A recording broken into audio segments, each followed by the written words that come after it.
ہو جان گے جے سارے مارو پاکستانی صفائی کرو.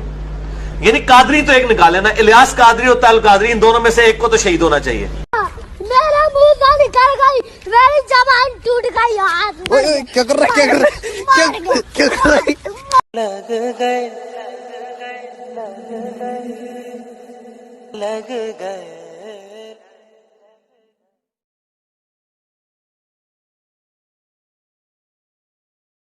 ہو جان گے جے سارے مارو پاکستانی صفائی کرو. یعنی قادری تو ایک نکالے نا, الیاس قادری اور طلب قادری, ان دونوں میں سے ایک کو تو شہید ہونا چاہیے. میرا منہ سے نکل گئی, میری زبان ٹوٹ گئی. کیا کر رہا ہے, کیا کر رہا ہے, کیا کر رہا ہے. لگ گئے لگ گئے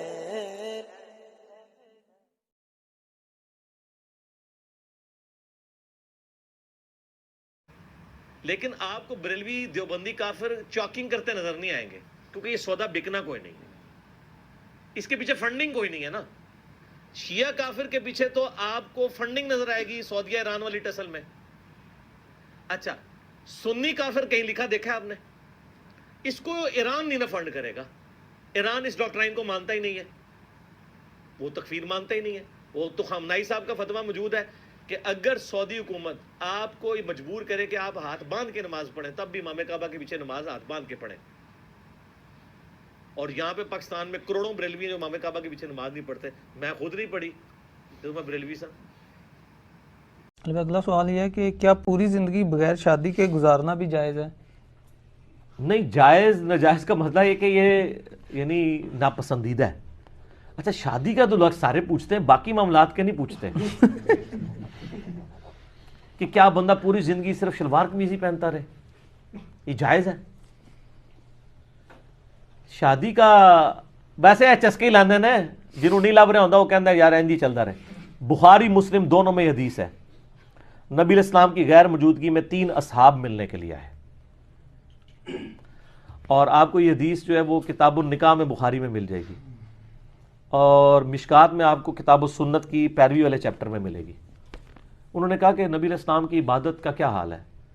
تو حضور کی بیوی نے پردے میں بتایا کہ آپ تو رات کو سوتے بھی ہیں اور نفل بھی پڑھتے ہیں اور روزانہ نفلی روزے نہیں رکھتے اور بیویوں کے پاس بھی جاتے ہیں. تو انہوں نے آپس میں بات کیا, حضور تو بخشے بخشائے ہیں, حضور کو کیا ضرورت ہے. ایک نے کہا کہ میں شادی نہیں کروں گا, پوری زندگی اللہ اللہ کروں گا. دوسرے نے کہا میں پوری رات جاگا کروں گا.